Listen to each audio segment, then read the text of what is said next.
स्थान की पूर्ति करना है।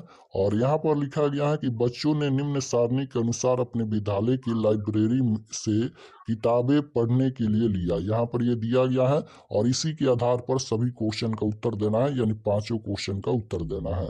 तो जैसे 1 नंबर क्वेश्चन है कि सबसे अधिक किताबें वर्ग 6 के बच्चों ने पढ़ने के लिए लिया। तो यहाँ पर क्या भर देना है, वर्ग 6 है, वर्ग 7 है, तो वर्ग 6 यहाँ पर भर देना है।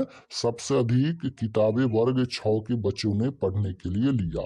उसके बाद है कि सबसे कम किताब, तो सबसे कम किताबें वर्ग 4 के बच्चों ने पढ़ने के लिए लिया, तो यहाँ पर वर्ग 4 भर देना है। उसके बाद है कि वर्ग 4 और वर्ग 5 के बच्चों ने कुल 43 किताबें पढ़ने के लिए लिया, तो यहाँ पर भर देना है 43। उसके बाद है वर्ग 6 और वर्ग 7 और वर्ग 8 के बच्चों ने कुल 141 किताबें पढ़ने के लिए लिया, यहाँ पर 141 भर देना है। उसके बाद है वर्ग 6 के बच्चों ने वर्ग 8 के बच्चों की तुलना में 17 अधिक किताबें पढ़ी, तो यहाँ पर 17 भर देना है। तो इस प्रकार से क्वेश्चन नंबर 1 में खाली जगह को भरना है। उसके बाद क्वेश्चन नंबर 2 है। क्वेश्चन नंबर 2 है कि सत्य कथन के सामने सही एन, गलत के सामने गलत का निशान लगाए। सही के लिए सही का टिक लगाना है और गलत के लिए गलत का टिक लगाना है।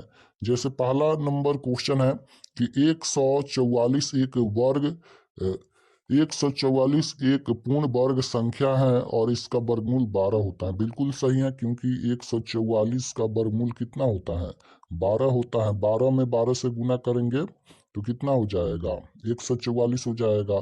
तो यहाँ पर इसका वर्गमूल कितना हो जाएगा, 12 हो जाएगा। तो यहाँ पर सही का टिक लगा देना है, क्योंकि 144 का वर्गमूल 12 होता है। उसके बाद है किसी सिक्के को उछालने पर हेड आने की प्रायिकता 1 होती है। बिल्कुल नहीं, तो ये गलत है, तो गलत का टिक लगा देना है। उसके बाद है 0/1 एक परिमेय संख्या है। सही है, सही का टिक लगाना है।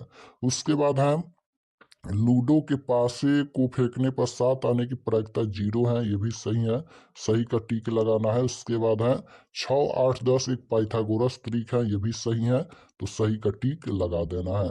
तो इस प्रकार से क्वेश्चन नंबर 2 में सही और गलत का चिन्ह लगाना है।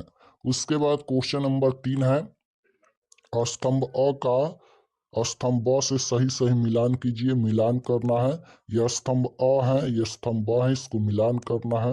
तो 1 नंबर है कि परमेय संख्याओं के लिए योज्य तत्समक, तो 0 से मिला देना है। उसके बाद है परमेय संख्याओं के लिए गुणन कर्म विनिमय, तो यहाँ पर ए से मिला देना है। उसके बाद है परमेय संख्याओं के लिए गुणात्मक तत्समक, तो 1 से मिला देना है।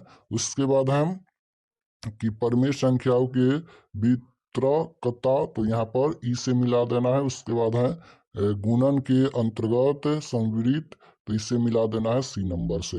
तो इस प्रकार से क्वेश्चन नंबर 3 में मिलान करना है। उसके बाद क्वेश्चन नंबर 4 है, यहाँ पर निम्न प्रश्नों के उत्तर दीजिए। यहाँ पर प्रतिरूप देख और समझ कर 6 के पावर 3 को विषम संख्याओं के योग के रूप में व्यक्त कीजिए। तो यहाँ पर इसका उत्तर लिखा गया है, सॉल्यूशन किया गया है। यहाँ पर 31, 33, 35, 37, 39, 41 और बराबर में जोड़ेंगे तो 216 हो जाएगा। इसको हम लोग 6 के पावर 3 लिख सकते हैं। उसके बाद 2 नंबर है